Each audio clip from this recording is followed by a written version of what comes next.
Looking forward to this. Hey, everyone. As some of you may know, we're broadcasting live from San Diego, California, downtown.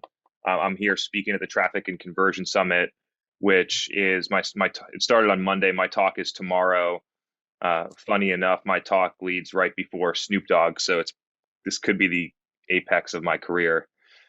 Speaking before Snoop Dogg, which is going to be super cool. Um, and also doing a couple events tonight. So I'll be at one with our friends from Chili Piper later on tonight, meeting some people and things like that. So, but we got a pretty good streak going here on the amount of Tuesdays that we're doing Demand Gen Live, and we're not going to miss one just because we're across the country in a different time zone. So we're here and looking forward to getting into it. So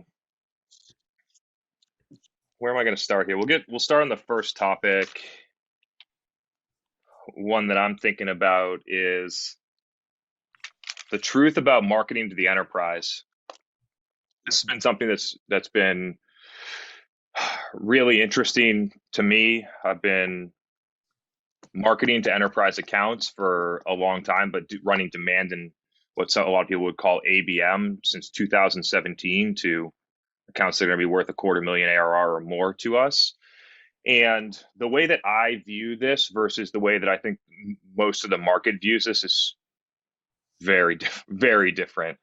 And so first off, I want to kind of talk through what I hear a lot of people say, or what I think what I know, because they tell me what a lot of people think.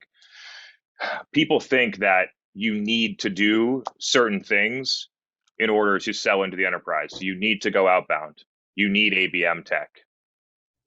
You need a sales motion. You need these things. Like, that's what a lot of people say, and that's what a lot of people think. The people that think that way and the people that say those things are either vendors that are selling you things in order to go to the enterprise, like ABM software, things like that, or there are people that have never been a part of a company that's done really effective marketing.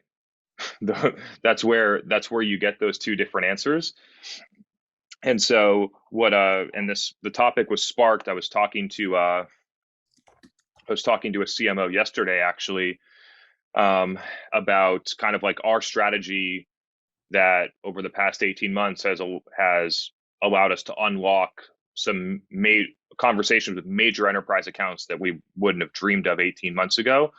And so I was talking with her, probably a $200 million ARR SaaS company that sells into marketing and targets enterprise accounts more than 100 million in revenue. And so she came back to me and was like, because I was telling her basically to go all in our strategy: podcast, LinkedIn, paid social ads. Like, that's how you get stuff done today, whether you're targeting marketers or anyone else. And she came back and was like, Chris, we're the team's feeling a little bit concerned with such a heavy social strategy. And so I went back to them and I was like, okay, so what else are you considering? And then I thought to myself, and then I asked them, I was like, so you're a $200 million enterprise SaaS company that would fit into the enterprise based on your own definition. How did you find us? Why are we talking right now? Because you found us on LinkedIn, you went through a podcast. So you buy this way, but you think that your customers buy in a different way for whatever reason. I noticed that phenomena a lot. So people will make excuses specifically around social, that my buyers aren't on there, or excuses like that, not the right channel. Our companies are too big, they don't do that stuff. And then when you look at their own behavior, that's exactly how they buy, exactly how they research, and things like that. And so what I'm trying to get across here when we think about this is, it doesn't matter who you're going after. This is the reality of how people are buying things. What's happened is that communication has been completely shifted over the past decade, but it's really hit B2B over the past 5 years. So communication is completely shifted. No matter what type of company you are, whether you're executive, a manager, people communicate this way using the internet and these types of tools. People get information this way. People make decisions this way. And so I love, especially like David and people like that, would love to talk through some questions here because I think we'll unlock even more information. But generally, like the assumptions about what you need in order to get into the enterprise that I'm hearing in the market are just entirely not true. The reason that you feel that way is because you haven't executed marketing well enough to actually feel the impact. Or something that I notice a lot is that people just generally do not give it enough time to work. And so like when so over the past like three months, we've had some of the biggest companies in the world from a B2B standpoint come inbound and want to work with us. So the biggest companies in the world, more than 50,000 employees, more than $20 billion in revenue, companies of that size come inbound to work with us. No outbound touches, no ABM tech, nothing. By marketing. And so I'm trying to like help people understand, like, a lot of the ABM that's being done is really sales driven. But if you actually did marketing, you could unlock and win a lot of these accounts. The problem is it took us 18 months to do that. A lot of B2B companies are never going to go through that type of process in order to let that stuff be successful. But that's how you win that's how you win the enterprise, in my view. So would love talking through a couple questions here. I see David nodding his head. Maybe we'll get a couple dialogues going. It was first a request to clarify what you mean by enterprise. So I think that'd be a good just like definition to provide a little extra context on this topic. Everyone's got their own definition of the enterprise. Sometimes it's by company size, sometimes it's by revenue, sometimes it's by how much ARR the deal is going to be. So generally there's no, when I say enterprise, like everyone's going to have their own definition, but they know what I mean. I'm going to say that it's somewhere probably over 5,000 employees, 1,000, 5,000 employees being the minimum here. But not a super hard definition on that, just so people know. Yeah, and I think while we're waiting for some questions from the team, I wanted to pose, because I've spoken with various companies like this too, especially in our context. And I think one of the things that comes up is basically expressing like they understand and they see through even our story and others how LinkedIn organic and podcasting can really work. But for whatever reason, because the organization is so large, they just think that that's not possible to them, but are seriously considering the paid social approach. That is something that is more digestible by some of these larger companies. And so we have a very specific organic strategy. We're often recommending the paid strategy. Talk about what the ideal mix is and like what maybe is just more realistic. Like these companies are so massive. They have so many constraints. There's so many people. It's incredibly difficult to influence a change of mindset, but like, how do you get your foot in the door to start at least driving results? I think the paid social approach is how you actually, I think that's like the wedge in. Yeah, I mean, just to be clear, the only difference between running a LinkedIn ad and posting LinkedIn organic is it's just a distribution. It's whether you're paying for distribution, whether you're getting it for free, whether it's targeted, or whether it's organic. And so when we think about social, I don't think a lot of people think that way, because when people think about paid, they think about we need to get leads. We need like some type of direct response action. We need some type of outcome. And they don't think that way in organic. And so I'm just trying to push people that you could use paid in the exact same way as organic, just to drive that, drive content targeted through. A lot of people know that message about what we talk about here. And so I don't see why one or the other wouldn't work. When you think about organic in the enterprise, the reason that people don't do it is one, it takes an enormous amount of talent to do that. There's a bunch of judgment inside of the companies. You got 1,000 people. There's somebody that's going to be doing that. There's a bunch of people that are going to be judging you for going out and doing something unique and different, especially at the beginning, which is scary for some employees. They definitely measure on the wrong things. So any type of organic strategy, they're just going to be like, look at enterprise companies and what they do on organic.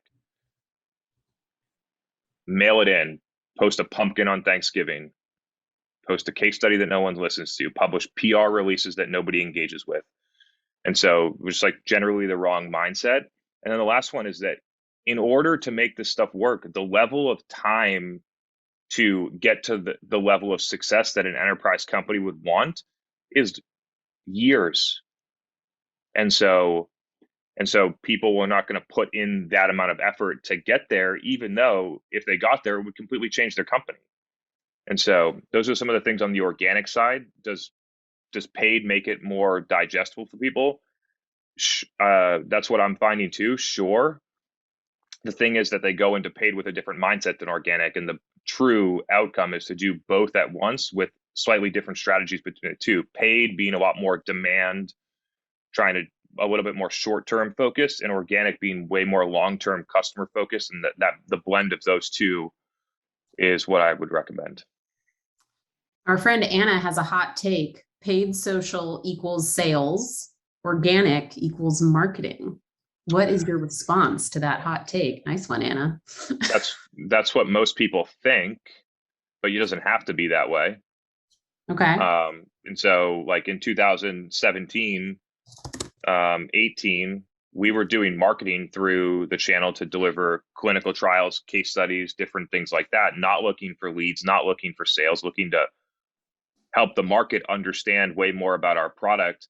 Because if we weren't doing it through that channel, then we were just hoping they find us in a medical journal, or we were going to wait for our sales rep to cold call them and try and give them a pitch. And I was like, why don't we just give all this information to people in a much more effective, cost-effective, and just generally more effective way? And so most people go into it with a sales mindset, but it doesn't have to be that way. So our good friend David does have a comment to add to this conversation. So I'm going to bring you on, David. Nice hat. Thank you. So just a comment for the conversation, really, not to say I have an answer, but just as a comment, right? A lot of companies that are targeting enterprise accounts will have direct sales reps. And a lot of companies that have direct sales reps will have a named account model of some nature. Totally. Okay. And when there are a lot of sales reps, you'll often have a field marketing organization distributed around the geography, wherever the reps are around the country. And so a lot of the work that the sales team sees is actually coming from field marketing. Whereas a lot of other marketing, the marketing that we talk about here a lot, for sales, is very often rather invisible. They don't see it, they don't touch it. I'm not here to say it's better or worse. That's not my point. Mm-hmm. So I just wanted to kind of share that kind of context for a lot of, not everyone, but a lot of organizations. If you're in a marketing team where you're targeting enterprise accounts, and if you happen to have a fairly large deployment of sales reps, it causes dynamics that you've written about. And perhaps I just wanted to kind of drop this context in and then see where you want to go with the conversation. Thank you. Yeah, I appreciate the comment. This is great because before I was doing demand gen, I was basically a combination of a field marketer and a product marketer. It was mainly field, right? So going out with the reps, going to local conferences, meeting and helping them try and close big deals, whether that's in net new meetings or active in pipeline, some type of conference work, sales enablement, like all of that stuff. And yes, the sales team does see that stuff more because it's in their face, right? And nobody told me that we should go out, like I should stop doing field marketing and I should go and do demand gen. Nobody at the company told me. I was just like, in order to grow this business, I need to stop doing this and trying to basically help the sales team close sales one by one when we're losing a lot of them. And I need to go and try and move a market. I need to go out over the top demand marketing so that the market knows more about it and then comes to all of our 40 reps at once. So instead of trying to have one conversation with one person at this hospital in San Diego, I need to be having 100 conversations a day in Facebook ads, comments, or other things like that. So all of these people know more about our product. And so I made that transition.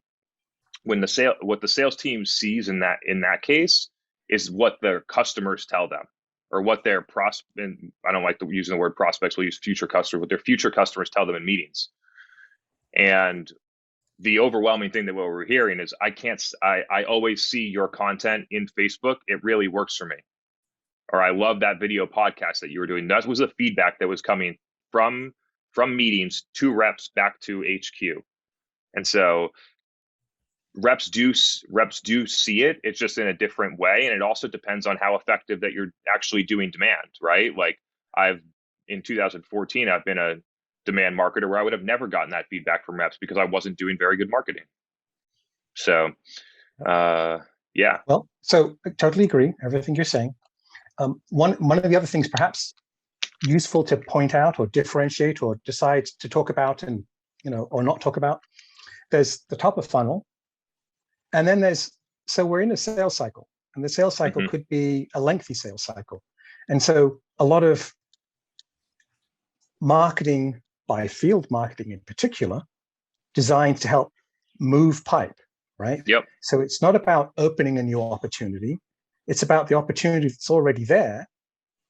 And you're in competition with 2 or 3 main players who are known to your buyer. That the market is kind of divided up between 2 or 3 large players, and the buyer is going through an extended process to determine which of those buyers or philosophies almost they're going to buy into. And so the field marketing team might be involved in marketing activities over a period of 4 or 5 months in a sales opportunity for that account. So just to have mentioned this, because again, I think that the things you talk about can contribute towards this and can help towards this. We don't really talk about them very often, or at least I don't see you write about them as advancing pipe. It's always kind of top of funnel, opening new opportunities.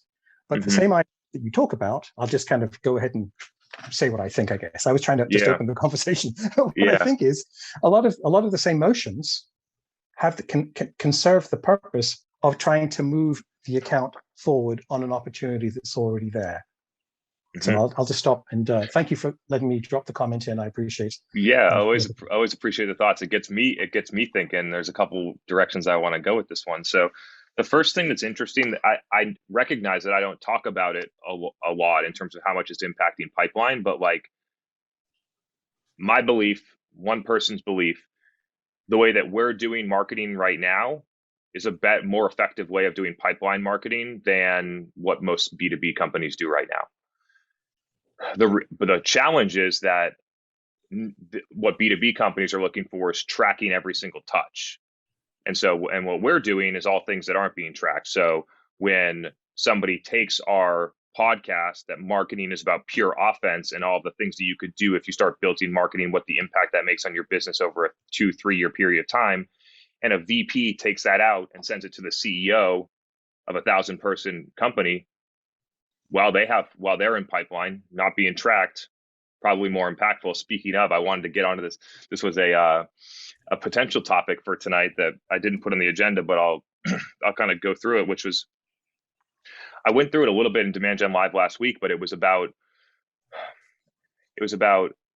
I want to talk through some of the examples of things of what companies measure versus the things that aren't being measured. And then we can decide which ones are more impactful. Companies are measuring email opens. They're measuring form fills. They're measuring display ad impressions to an account. They're measuring website traffic from an account, like that type of stuff. And let's talk through some of the things that aren't being measured, and then we'll decide. So CEO listens to that podcast for 60 minutes, not being tracked. CMO watches a 7-minute video inside of the LinkedIn feed, doesn't comment, doesn't like it, just watches it, not being tracked. Somebody that's on this Zoom, like, hears something that I say about a certain technology tool, and then they go and think about buying it, not being tracked. I've been through these examples a lot, but I'm trying to get even more specific with them because, like, we are so lost in B2B marketing about measuring stuff and like completely losing the idea of what touch points actually matter. And I'm not even sure how I got on that topic, but that was what got in my head, David. So I appreciate that. We just really need to think about the impact of these touches, not whether or not we can actually measure them with software. Well, I'll leave with one thought. One of the biggest challenges is when you do account-based marketing, can you take this method, this approach that you talk about, and bring it down to an individual account? So I don't know that that's an answer to that or not. Everyone's going to have different facilities to create and to iterate quickly, but that's where it starts to head.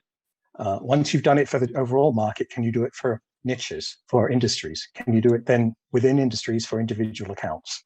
So that's, I believe, where the future will be, but we're not there yet. All right. Thank you so much. I appreciate it. Thanks, David. Happily go back on you. Bye-bye. Yeah, it's last part here, just to reflect on that. It's so interesting, right? Like we have probably somewhere between a 5,000 and a 10,000 account total addressable market that could fit into our ICP. And we don't have at all a named account strategy, but a lot of B2B companies that have that size of TAM have a named account strategy. I actually don't think that it's needed. I think that it's like if you have a 5,000, 10,000 account TAM, and then one, if you're winning at the super enterprise, that's awesome. Maybe you should make your TAM smaller. And if you're not, and your TAM actually is that size, you should be looking at more of a like demand one-to-many model, especially at the infancy of building a company. So those are a couple of things that I think about strategy when most companies have adopted ABM because what they were doing not because ABM is perfectly appropriate for their business, but because what they were doing in marketing before was so bad that almost anything that they changed to would be better. All right. This topic has continued to spur questions. Can we do a couple more on this? Of course, yeah. Keep it going. This agenda topic was hotter than I was expecting. I'm going to bring Kelvin on. You had a great question, Kelvin. You can ask live, and then I'm going to ask a question on Andrew's behalf right after. Kelvin. Yeah, of course. Yeah. So my question is about buying committees. So in a lot of these enterprise organizations, you usually have a few people involved, and they have different responsibilities. So how does that affect, or how does that shape, how should that shape your demand gen strategy? So for instance, if your target market or main persona is like market researchers, but the CMO signs off on it, the security team signs off on it, like, do you need to like kind of tweak your podcast or your videos to kind of appeal to everyone, or would you focus on one persona? I think that's what Gartner would tell you to do. Right. And so like, I've read up a lot on buying committees. We deal with them in our business, and a lot of our customers deal with them as well. And so like some companies, when they think about their intent driven outbound, like they won't go outbound until like 6 people from the buying committee have been on the website. And then I'm thinking, like, wouldn't it be the same thing if the CMO, who's the true decision maker, took a video or a podcast or any other piece of content that was out there, a blog, it doesn't really matter. A blog would have tracking, so probably not a blog, but podcast or otherwise. And then take that piece of content and then take it and put it in their senior leadership team Slack channel. And then all of the people in there look at it. Which one's more valuable? And so like the interesting thing to think is if you have a content driven motion and you are able to elevate and communicate at a business level as opposed to a individual contributor level, like I know that my content gets shared inside of senior leadership Slack channels and it closes deals for us and it moves a buying committee forward. And so, but do I care if all of them have been on the website? Do I before things happen? No. I create the information that enable my decision maker that once they know that they want to work with us, that they have all the information and ammunition they need to go and move that process forward internally.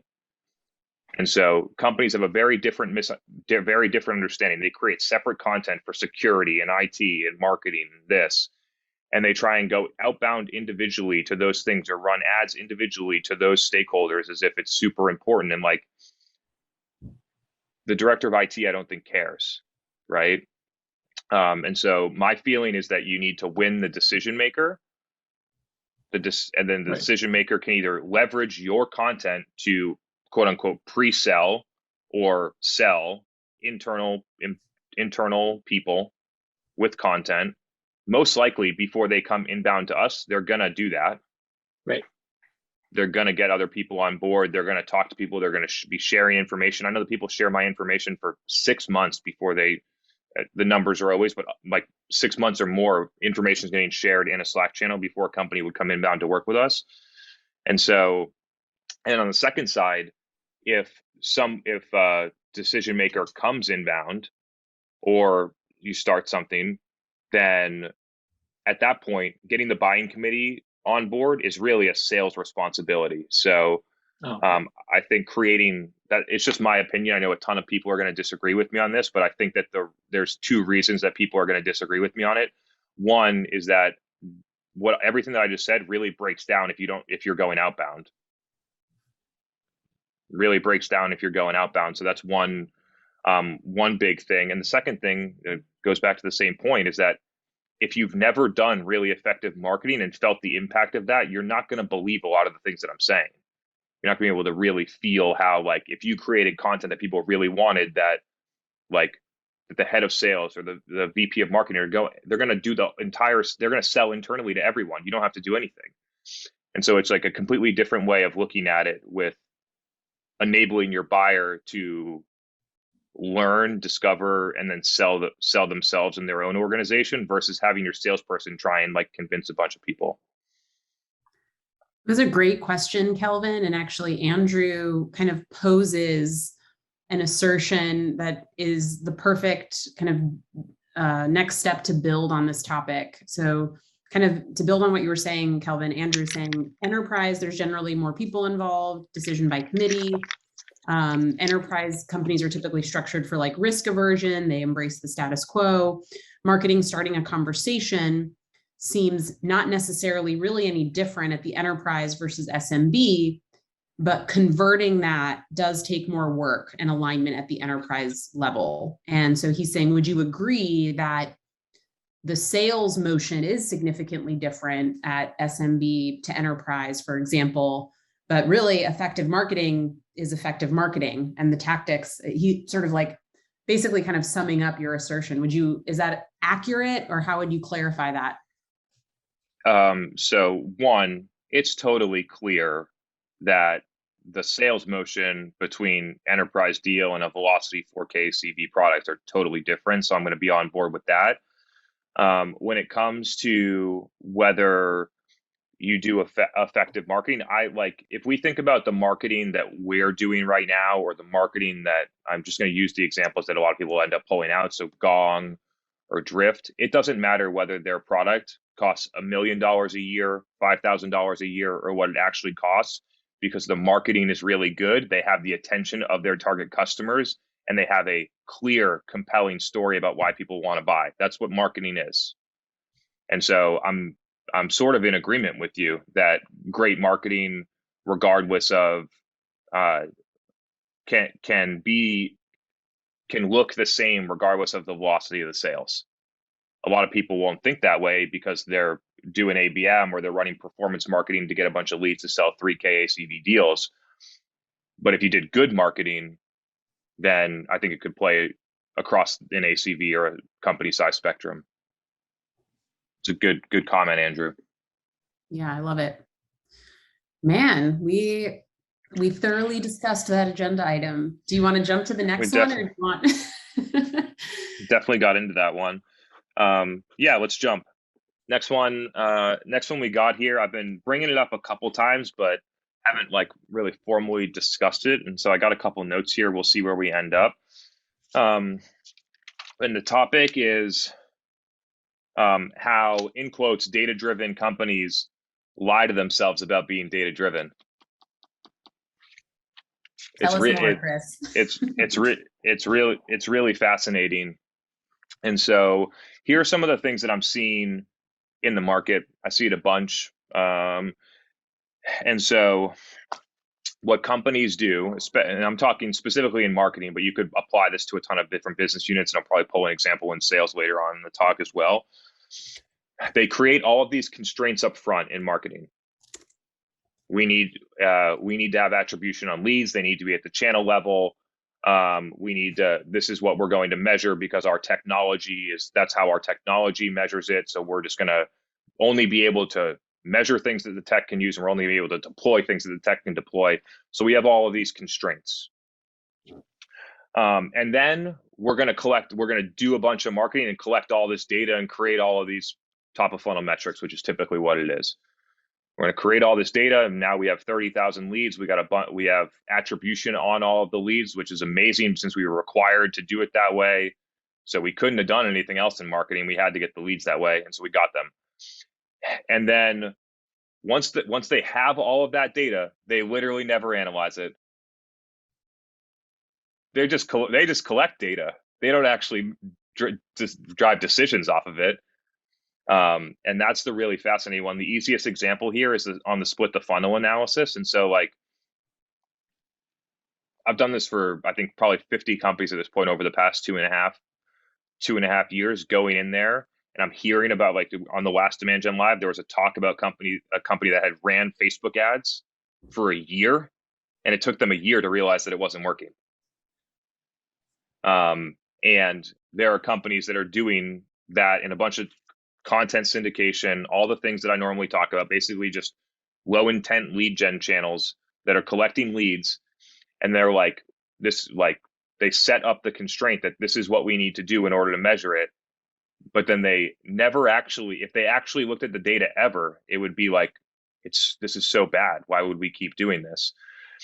And so that's one really the interesting distinction about whether you just love collecting data in a certain way or whether you actually like analyzing it and making decisions off of it. That's one. The second thing that I'm finding that's super fascinating is that they don't look at data in order to drive decisions. They just look for data to support the things they already believe in. They look for information in order to prove the things that they already believe, in some level of like a confirmation bias. So I'm trying to think of an example that I can give that we don't have NDAs in place. You're like, look at easy example. You're looking through, you just raised a big round of funding. You're trying to decide how you're going to allocate that type of funding. You could go success, marketing, sales, some blend of them. And when you look at the data, you can basically manipulate the data to show that you could make all three separate investments. And so you could make the case for any of them. And so what companies will do is they'll figure out what they want to do first, and then they'll run through an analysis to create the data to prove to themselves that they should be doing what they thought they were going to do anyway.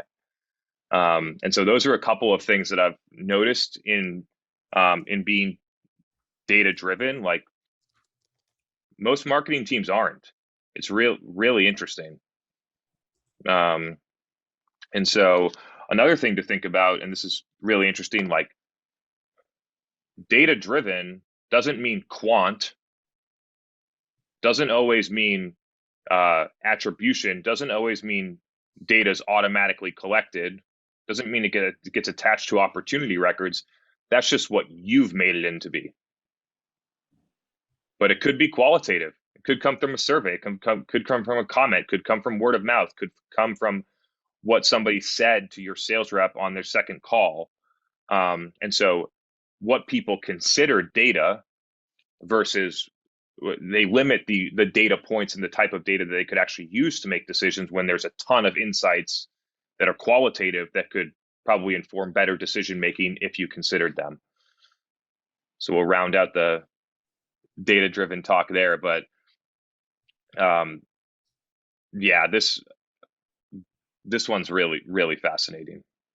We got a few questions on the topic, so love it. We're going to keep it going. I'm going to bring on our good friend Omar first, and then we might have David back on after. Omar, you are on Demand Gen Live. All right. Hey Chris, how's it going? Hey Omar, good to see you again, man. Always Things are good seeing great. you too. Absolutely. I always like when Megan says our good friend Omar. It gives me like a very warm, fuzzy feeling. I feel That's like the a good goal. That's the goal. So Chris, great. So on the data side, my question is this is on one side, I've noticed the need for like how much easier my life would be if we had someone internal who is called like an automation slash marketing ops person. They live in the CRM, they're automating things, they're making sure the data is there and the reporting's there, right? Because as we all know, even if you have HubSpot, it can get very difficult, especially when you're trying to figure out attribution. Right? So what do you do in a situation like that when you can't hire somebody? Like, does it make sense to contract somebody out? Does it make sense to do with an agency? Is it something where you say, well, if you're going to consider doing that, you need to just hire that person? That's the first part of the question. The second part is a lot of data. I think that it's very easy to get caught in the weeds, because as you start playing with more data, it's like, oh, well, if you look at it like this way or that way. And so maybe I know you've done this many times before, but kind of give a high level of like, these are the most important ways to look at data from a marketing and sales perspective that's actually going to help you, right? Because I think, like, for example, I think looking at certain pieces of data, like impressions, like who cares, right? And very, very last thing I'm just going to add just for context. I realized this week that the way I was looking at my data was I was actually constraining my marketing team because we were looking purely just at like inbound organic MQLs, which is a very hard metric to look at, and not looking at things like upstream, like, okay, well, how many leads and subscribers actually came in and what can we do with those people to kind of move them forward? So kind of didn't have much of a question. I kind of threw a lot of scenarios at you once, but you're very good at picking this kind of stuff apart. So on the ops side, given where you are, my gut tells me that you need to simplify. That you don't actually need that person right now, that you just need to simplify what you're doing. HubSpot is almost 100% plug and play with this. Like, you shouldn't need almost anything. It's just like, can you create the teal? Do you have contacts attached? Everything else, if your sales team does those things, everything else happens automatically. The second piece of it is that, as you know, because you come here almost every week, like, the data that those tools are generating is incredibly flawed. It's like, we went through this just the other day. Someone came inbound to our website, and in terms of, so it's organic search, lead source attribution. They heard us on a podcast, right? That was external. So it's like, okay, external podcast. But then but then that same person said, yeah, but I also talked to a customer. So what the hell do you do with that? This is case in point. It's acknowledging how people buy. There's going to be some level of awareness. They're going to do some word of mouth activities, and then they're going to come inbound. That's pretty much what people do now. And so it's like I was listening, Dave Gerhardt and I had a talk. Like, I think what he said was really important. When you're looking at these types of lead sources, it's directional. You're not looking for it to be perfect, but you're like, okay, so what we heard is someone heard us on that third party podcast. What podcast was it? How do we, like, are there other podcasts like that we can think about trying to get on? Maybe we can make a deal with that company so we can sponsor their podcast? Like, that's the insight and the action that you take there. And then the second thing, they talk to a customer. Like, the insight that I would get from there is, like, probably almost all of our potential customers want to talk to somebody even that early in the buying process before they come and talk to us. How can we set up something where either we can help people be able to identify those people, we can put together a group so that those opportunities happen more frequently. I don't have the perfect solution there, but you can think about how you could take that insight and put it into your strategy. And then you do that level of qualitative create demand attribution on 100 deals that close, and you get a ton of qualitative insights, and you see where I'm going with this. Like, you can basically build your marketing strategy off that instead of what you're getting in HubSpot. HubSpot usually, or whatever, I'm saying HubSpot, but it could be Visible, it could be any of the systems, is going to tell you how someone converted. And that's the only thing that's what I get out of those systems, is I want to know last touch, attribution source, and conversion point. That's what I care about. Everything else that system gives me, to be honest, I think is not that helpful. Can you say, And can you so, repeat that? You said last touch attribution point. yeah, last touch attribution, referral channel, and then where they converted. So, organic search into a demo form, or, paid LinkedIn ad into a newsletter sign up. Like those are some examples. Referral from an affiliate blog, like top 10, tools for this affiliate blog into our demo form. And when you look at just the path, like I'll give you some examples here. Like we're in some blogs of like top 10 SaaS marketing agencies. We didn't even ask to be in them, but people put us in them. All the leads that come from those referral sources fucking suck. They're so bad. Like they're not even close to our ICP. They have no idea about our differentiation. Like I've debated asking those people to take us out of those things because like they're just terrible leads. So that's one. Another one that's interesting is that the people we have so you can see by where the traffic came from and how they converted, like you can start to get a sense about whether those patterns are real. Another one is that the people that come through and we have, how did you hear about us on our website? And we ask how they heard about us and they write in SEO or direct search or Google. Those are also our worst leads. Totally unqualified, never convert.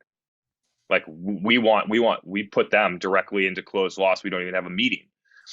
And so when you think about, and so our patterns are unique because of how we market, but you'd be able to see those based on where the traffic is coming from and see the patterns.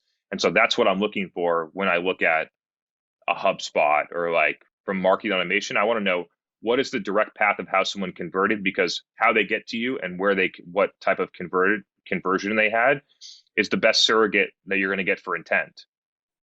And so that's what I look at from that standpoint. And then it's pure qualitative for like, what was the trigger? Like what channels were they consuming content on? How did they hear about us? What drove them to consider buying? That's all qualitative. You're going to miss most of that with attribution software. Right. So yeah, that's the way I look at it. We do have, and this is coming from your advice about having the qualitative, like, how did you hear about us? And I need to investigate this because there's been at least more than 3 or 4 of them already just in the last couple of weeks that came through for demo requests, which is how do you hear about us? And I'm seeing online or the web. And I'm wondering does that mean that they're just seeing us in so many different places they can't even remember where they found out about us? We're still investigating that, but I don't know if that's. Yeah, I mean, it's up to you. Like you could ask the rep to go deeper on the first call. So you could do it that way, or you just use that insight and you assume like it's not clear. And like I said, when you're doing that type of stuff, it's not going to be perfect. It's directional.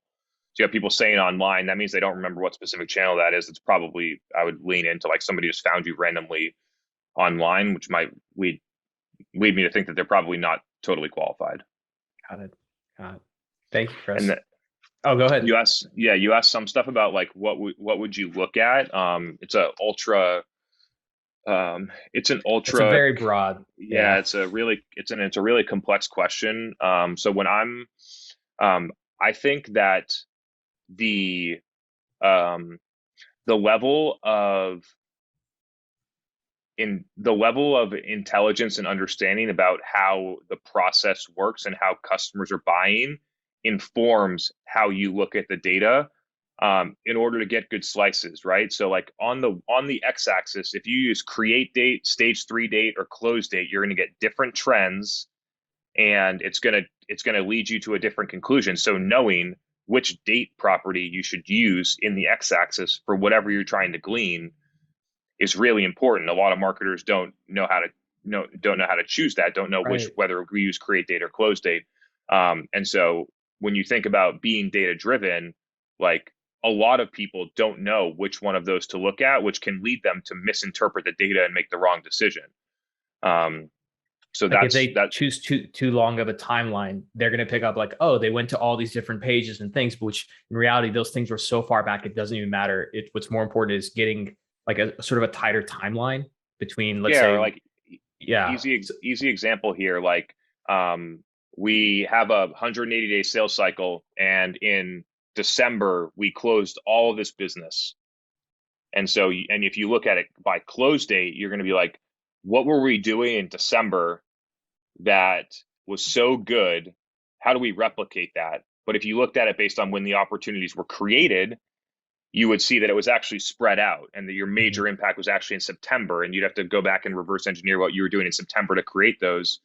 And ideally, you set that up so you know how to look at it the right way. So you see a big spike in qualified opportunities created in September, and you can act on that straight away, not when you see it close in December. So we're getting into some weed details, like some of the weeds and details here. So I'm going to kind of pull back out. The last thing on is this is not a knock on marketing ops. I'm just calling it how I see it from interacting with a lot of marketing ops people.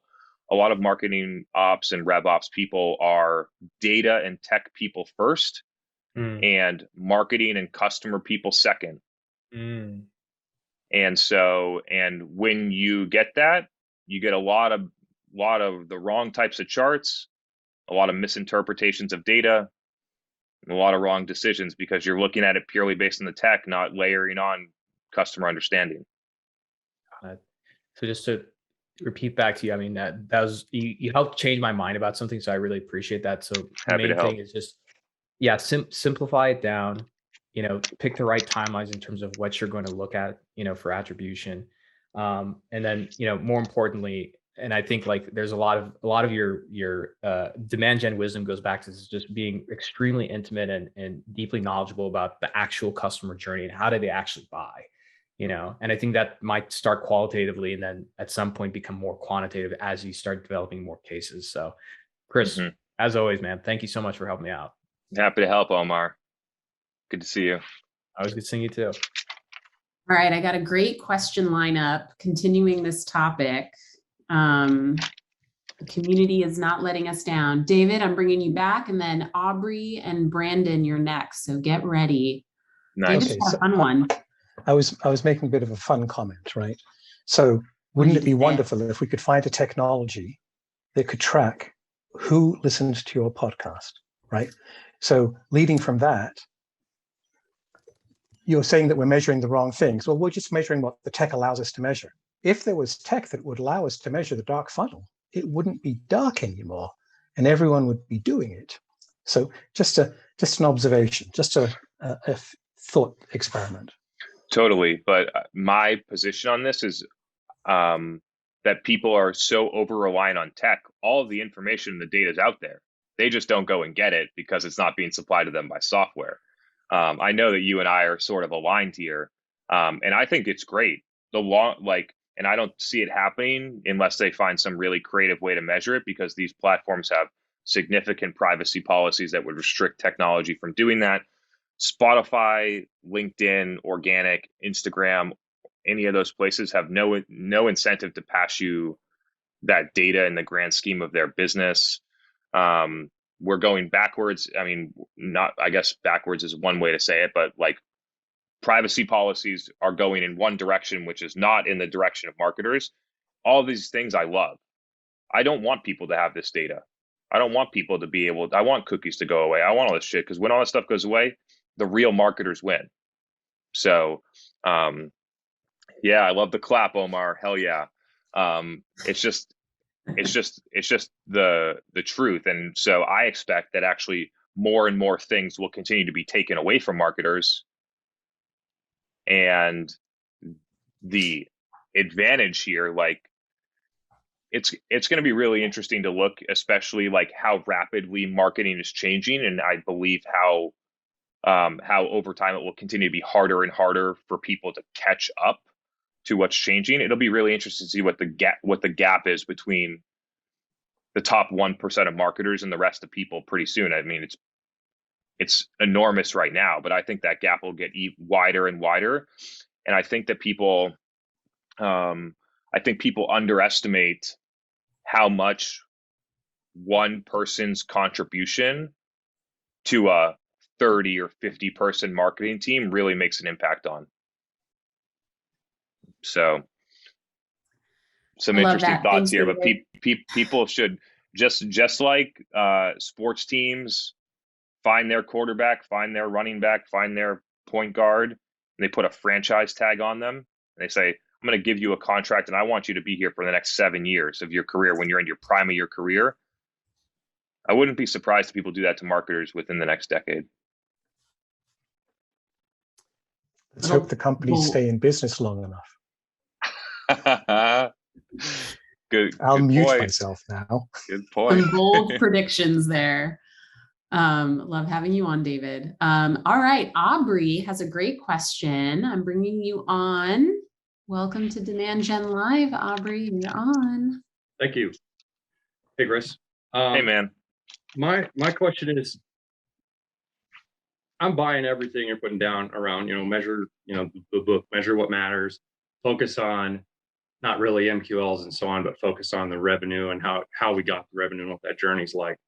My situation is that I have been brought in as a demand gen director at this firm that has no marketing culture, no culture of measurement, or well, I guess I'd say have a culture of being content writers and SEO experts and so on. And that's been the marketing market historically. And I've got in front of me the need, I feel like, to build and instill this cultural value of concepts like the dark funnel, concepts like measuring actually truly what are all of our parts of the customer journey and which ones are the key parts. I guess I'd ask, what advice do you have, and as someone who's deployed this into multiple organizations, for a guy like me? Totally. I'm going to get to that question, but your question sparked something that this is mainly for the audience, but I just want people to think about this for a second. I want the people that are listening to the podcast afterwards in the audience to think about whether or not you'd be listening to this podcast right now if the Refine Lab strategy was primarily on SEO. You would not know me. You would never have discovered the blog. You would not be listening to this podcast or anything. And so that's one, when you think about the impact of SEO over social today, I get that SEO was super impactful in 2009, but if you look at it today, there's a pretty big gap here. I'm not saying that you shouldn't do it. If you have the bandwidth to do all of that, that's great. But if you think about what is your big driver, people are living in content and social platforms. So I got that through here. So you have a company that's been historically focused on SEO, right? And when you think about creating content for SEO versus going out and creating that for organic social, creating that for a podcast, creating that for paid social, it doesn't work, right? Like you almost need a completely different strategy for social, which most people don't understand and respect. So they take their SEO mindset, their SEO strategy, and they try and drop it in. I'm not sure I've told people on this. I'm not sure if this was on Demand Gen Live or otherwise, but the core difference about why you can't do that is because in SEO, you're marketing for intent. Somebody wants to, so they deliver the intent that they want to get this information, and then you give them the information. But when you're in a podcast or where you're in LinkedIn or when you're in a different social platform, people have all of the options out there. They have no intent to find this stuff. So it has to be things that are truly valuable, that they come out and get, that truly understand them, which is why a lot of companies that grow up in an SEO type of mindset and don't evolve don't have success on social. And so that's just kind of top level thoughts. I doubt that I even got close to your question. So why don't you reiterate the question? We'll get in to help you. Sure. This company, they're in this big flux. Demand gen director comes in, marketing head's gone, and I want to make sure that I'm instilling the value of this way of thinking that I need everybody, even the SEO team, that's going to basically suffer from these changes, see that it is valuable and this does drive better results for this organization. Is what you're thinking is that you're going to take some of the investments going into SEO and move it, or like, it's kind of what I gleaned from your question. Yeah. And we have the typical pretty milquetoast YouTube channel, social channels are all very low risk, low reward. So, examine where those teams are going and what kind of people we bring in, and that whole analysis. How many employees are at the company, so I have a sense of the scale? About 100. Okay, cool. So on the marketing team, you got 5 or 7 people, something like that? Exactly. Yeah. Okay. So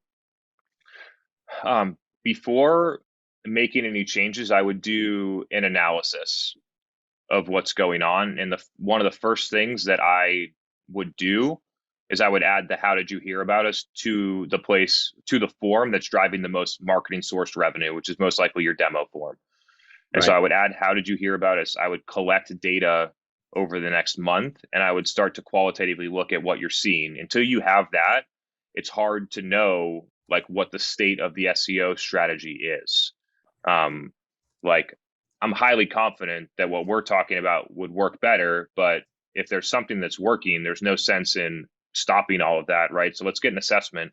My guess, and I think what a lot of people just don't, what a lot of companies that are focused on SEO, like just literally don't see this data, is that if you put that thing out there, you would get word of mouth a lot. Like, I don't think that people would say, "I found you in search," even though attribution is telling you that. So getting that piece of data is really interesting. The next thing that I would do is I would go out and talk to people that are either your customers or people that could buy your product but don't use it right now, probably some combination of both, and try and start to learn about where they're getting information, or where, maybe even easier to say, about where they spend time on a mobile device. It's not like, it's not ultra complicated. The answers are obvious, but maybe you get a better indicator than just like LinkedIn, or, you know what I mean? You get true data from customers to figure that stuff out.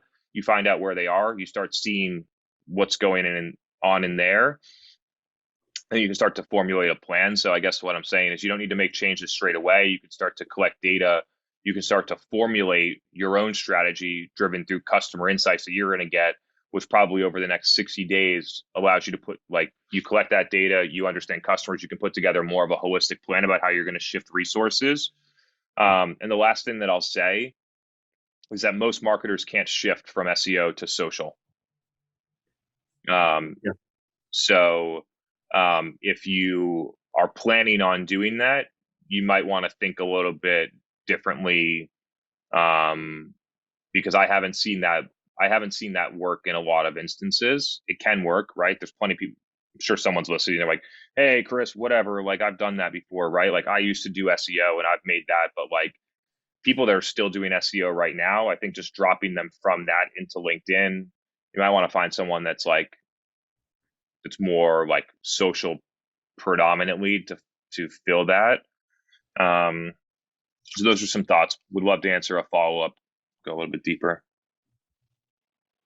Yeah, that was very insightful. I mean, you get right to the point of, ask the customer. And I don't believe we have anything other than full 30-minute productions on interviewing our customers, and we've never once actually had these conversations around what are you doing in your free time on your phone, so we can find out that perhaps they're on Instagram or on Twitter or what have you, engaging. So yeah, I'm tracking with the social media kind of hiring problem too, because we have the typical I'm good at social media in my personal life type person that has no marketing clout or capability on the social side. So I guess going back to the point around like identifying, building this culture, what's your advice for, I guess, solving for these results don't cut it for a person who's been here for 4 years, 3 years, and we see growth, because we will see growth with a better strategy, but we want to see, huge growth. Does that make sense? Are you talking about like how you go about finding and hiring these people? I'm not sure I fully understand. Generating buy-in or buy-out, so to speak, or strategies that aren't working, right?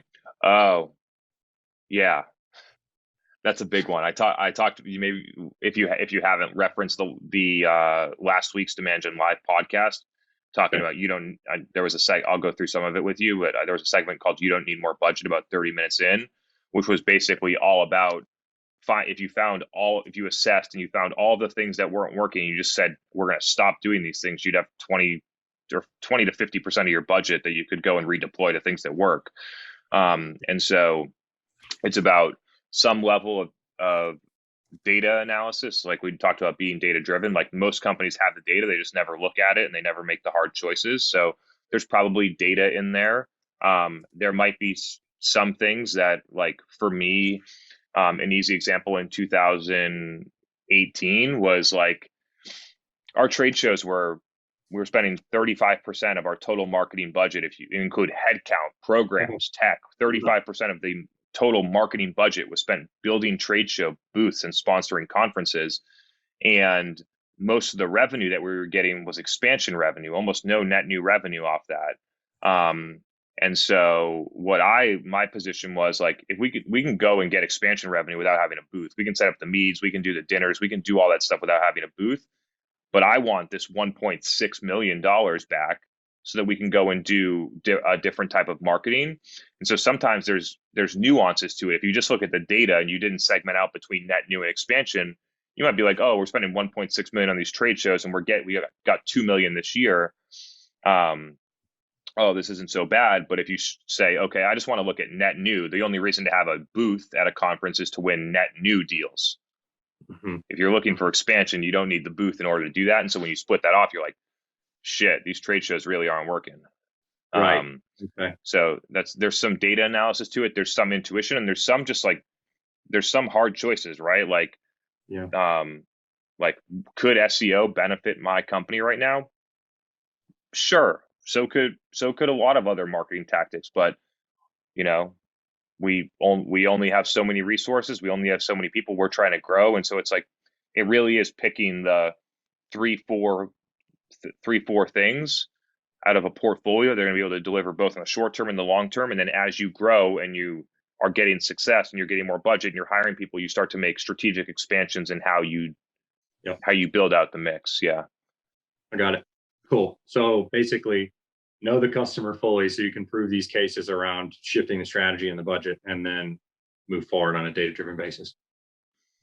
Yeah, and then you also don't need to make a hard stop. Like we're going to stop everything that we're doing. We're going to completely shift, and so there's ways to like kind of phase it in, which is most likely the right way to do it too.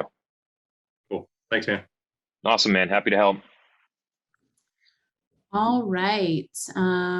Brandon, are you still on? I'm going to bring you on to ask your question. Welcome to Demand Gen Live. Hey guys, can you hear me? Yeah, we can hear you. Oh, hey, great. Brandon. Thanks, Megan. Thanks, Chris. Long-time podcast listener, but first time on the show. So I appreciate you guys taking the time to hear out my question. I'm coming from a little bit different perspective. I'm coming from a B2B services industry, not necessarily SaaS. And so I recently joined a somewhat sales-centric organization and industry. The industry it's very common for us to have 100% commission salespeople and very little marketing. The way that they capture market share is to essentially put hordes of individuals into the field and go out and establish relationships and win business. Mm-hmm. Our model is a little bit different. We have a smaller sales team that is a mix between upside and salary. And so the best way for us to differentiate and capture market is, in my opinion, marketing. And so we're dealing with a culture shock a little bit, right? In getting into marketing, it's always been the same way. And so we have this really interesting, challenge and opportunity right now is this balance between starting with performance marketing, which is much closer to sales and my team is a little bit more comfortable with, versus pure demand. But I know that performance marketing long-term is going to drive the wrong behaviors. And so kind of curious. Short-term too. Yeah. Short-term. Running performance marketing for your 100% commission reps and passing leads with low intent over there to them, they're going to hate you. I mean, like they're within 3 or 4 leads per rep. They're going to be like, this is a waste of time. I'm going to stop following up with all leads of marketing. They're going to take 48 hours to respond. You're just going to spin your wheels, creating leads that people don't follow up with, because these types of reps, their time is valuable. They're on 100% commission. And if they get enough data to say, this stuff is not going to help me get any commission, then they're going to stop following up with them. And when you run performance marketing, which is going to be low intent leads, that's where you're going to end up with. The second part is like performance marketing plus service business is a complete recipe for disaster, right? Like it sucks in product companies, but it's even worse in service companies. Yeah. And so those are a couple of things to consider. What I would do if I were in your shoes is that you're going to have to do other things, but this would be like this is where I put my eggs in a basket for like to really win, is that I would create a podcast I would position it as, we are going to have the best podcast in the industry, so that as a sales enablement tool, so that all of our reps understand exactly what's going in the market when they're around doing field rides or visiting customers or whatever. They can listen to this so that we have the most expertise. And so it's an interesting way to position it. I think I think if you say, hey, we're going to start a podcast in a sales driven company, I think it's going to get shut down. I think if you position it about how it helps the whole sales team, then you'll get more buy-in, even though what you're actually trying to do is drive awareness in the market. So that's one thing that I would definitely move to. And then who are you selling to? Well, but before you even go there, I just want to add one point of clarification. So all of our competitors take 100% commission sales model. We're different. So we have a small salaried sales team that is much more consultative in our approach. So understood. We're not, we don't have the magnitude of the sales force that our competitors do. And so that's how we're kind of dealing with it. We're selling to, if we're selling to a SMB, usually it's C-suite, it's consensus. CEO, CFO, COO is going to be involved in the decision-making process. If we're selling into an enterprise level account, it's probably going to be a head of real estate, or it's going to be a head of corporate real estate or a facilities manager, most likely. Got it. And give me what are you selling? Well, we're selling commercial real estate services, brokerage services mostly. So we are, we would go into an enterprise level account and help them manage their commercial real estate portfolio. And so it's going to be, it could be a transaction that happens, once every couple months in a big organization that has 3 million plus square footage, or it could be a transaction that happens once every 10 years for a small mid-sized business. And you can sell nationally, or is it only regional? How does that work? Yep. So we're regional. So we are Minneapolis based. We focus on our immediate geography, and actually we roll up under an umbrella organization. And so you imagine you have mothership, and then there are individual offices in each of the geographies where you're responsible for selling. Yeah. So with all of that context, what I would do is I know that we're in kind of a weird situation and events are iffy. Yeah. But I would figure out how to, when you're in a local, geo-local type of place, I love the combination of events that create digital content that get published on social channels that kind of open it up. You could even think about a group, Minneapolis Commercial Real Estate Pros, or, some type of Facebook group. So when you're it's different in a service business, but it's also different when you're local, right? A lot of people that listen to this podcast, they're trying to sell nationally, they're trying to sell globally. Right. And so when you're local, you can do things different. When it's local, I think that groups play very well because it can be very specific. I think that a high frequency of events can be very helpful. And when you do events, the whole purpose is to, one, obviously network and meet people and create an experience, but also to make sure that you're recording content so that content can then get published either in the group, can get published on social about the dynamics of real estate or different things like that. So you're almost using physical events in order to create digital content and experiences. Love it. Those are some things that I would do. And then if you needed a performance tactic, then I would think very deeply about the offer and how you can make the offer truly valuable. And then I would go local direct mail. Oh, that's great advice. But when you do the direct mail, it's almost I can't give a good example. I don't love this example, but I can't think of anything else. So the HubSpot website grader or something like that. How do you make it so it's not just come get our sales pitch? Yeah. Because even on this direct mail, I'm sure that your sales cycles are pretty long. I'm sure it's if they're not in market right now, they might not be in market for a long time. So how do you, for the people that aren't going to be in market for a long time, how do you make sure that when they come in market, you're going to be the person? Yeah, it's that affinity that we're really trying to build. And again, I've been a long time listener of the podcast and just trying to, we know that there may be our customers in market that they're not ready to move or to move on a transaction for 5+ years. And so that's a really long sales cycle, right? Yeah. And how do we continue to provide value to them over that period of time. And so when it does come time for them to start thinking about working with somebody, they think about us first. Mm-hmm. And when it comes to content, you might need to expand outside of real estate, right? So a good example here, like we run demand, and the things that we talk about on this podcast are in way more breadth and detail than the things that we actually sell.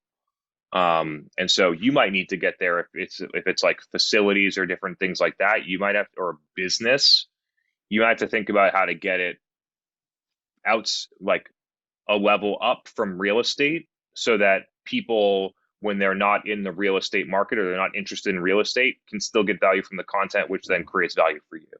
Yep. Yeah. No, that's a great point. I think really for us at the end of the day too, we don't talk, before we talk about real estate, we talk about a lot of other things. We talk about workforce, we talk about logistics, we talk about planning, we talk about location. So those are all great opportunities for content creation. And then kind of, we also do have really good data too on when people are going to come into market. The reality about our based industry on leases and stuff like that. That's right. Exactly right. So if you're 18 months out, we know that if you're considering a move, you're going to be looking now. If you're not going to move, your landlord is going to have leverage on you. And so we know when that period of time is, and that perhaps could change our marketing strategy. Cool. So great. Yeah. Thanks, guys. Hope that was valuable for some of the other folks in the audience too. Yeah, I know it's a little bit different example. It's super important to look at different examples, because there's the nuances there, right? Like the local nuances for some people listening, I think are really important too. So I appreciate you asking the question, and I enjoy when there's some that are a little bit outside of what we normally talk about. So thank you. Yep. Thank you, guys. Great to have you on the show, Brandon. All right, I have a question that I'm going to ask on behalf of Warsan. He just landed his first role as a customer marketing manager, and it's the first ever customer marketing hire. His mandate is to create a cross-sell marketing plan and strategy. They sell contact center software, and a lot of their customers, don't have the entire suite of products that they offer. He does have a target account list of current customers that he wants to cross-sell. What he doesn't know is how he should position the product that they're missing, and what content and channels to use to build awareness and get them to buy more. So he's curious to get your insight in how he should go about defining his strategy and making his plan. Yeah, it's interesting in this, because depending on what type of marketer you want to be, you could almost be doing sales here. Right. So like the mandate is really a sales mandate. So that's one thing that I wanted to call out here, because if you want to take that directly, it's going to drive your behavior into one direction, which is mostly sales. Now, the way that I would do it, which is way different, may not work in your company, but what I would do is I would first take the time to understand what my customers are actually like, what they're trying to learn. And then I would think about, how do I create a community for those people, not a user group. So people that are not users of the product, that could become into this group, but hopefully it's super valuable to the people that are our customers. I would have the group, and then I would start moving forward with our narrative about what we're talking about, which will help people. If the product actually needs expansion, then that's what will happen. Things that I look at here is like, at your company, most likely there's an account manager, there's a CSM, and there might actually be some level of a sales rep that are all trying to get to the same outcome as you, and they're doing that in a certain way. And so as a customer marketer, what can you add to the picture that's different? What most people that are in this role do is they just start doing something similar, or helping the other people that are responsible for the sale. And what I'm trying to encourage people to do is, what can you do that's unique that those other people wouldn't do, that would add a ton of value for your customer? And because it adds a ton of value for your customer, it creates opportunities for them to want to buy more. I think that's good advice. All right. So I feel like you have a Chili Piper party to go to. I'm going to bring on Dave. He wanted to express some gratitude about how the content has benefited him. And then we can maybe do some closing thoughts and save that last agenda item for next week so you can get to your party. You read my mind. So Dave, go ahead and come on. I loved your message to me and I'd love for you to share your experience. Okay. Hey, Chris, you may recognize I've been listening to you for months and months. Dave, of course I recognize you. Come on. You've been on here we talk all the time. Not always online, but what you probably don't know is I listen to every single episode at least twice. Appreciate you. And in the middle of my daily walk, I often take a note to make a recording to go back to the episode because there's something I wanted to remember from the episode. But I just want to tell you, if I could just share a really honest, incredibly enthusiastic compliment. I've been doing this for a hell of a long time. And I've been in both sales and marketing for a really long time. I'm well beyond retirement age and was starting to feel a little burnt out until I found your podcast. And you have completely charged up my battery again. I am so enthusiastic about what you're doing. I value your content so highly. And I want to tell you, I just got a gig, or I'm close to getting a gig, with an amazing client, mainly because I sold them your ideas. And I also checked with Megan beforehand to see if they'd be a good client for you. And she said, no, they're not a good fit for you. Or I would have referred them to you because I'm sure you could have done a better job with them than I can. You're going to crush it.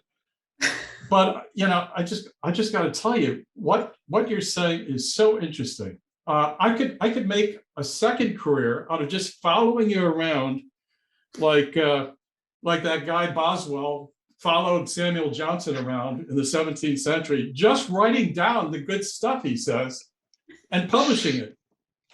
And, you're blushing. I can see it, but that's how good your content is. And that's how grateful I am to you for sharing it all. It's unbelievable.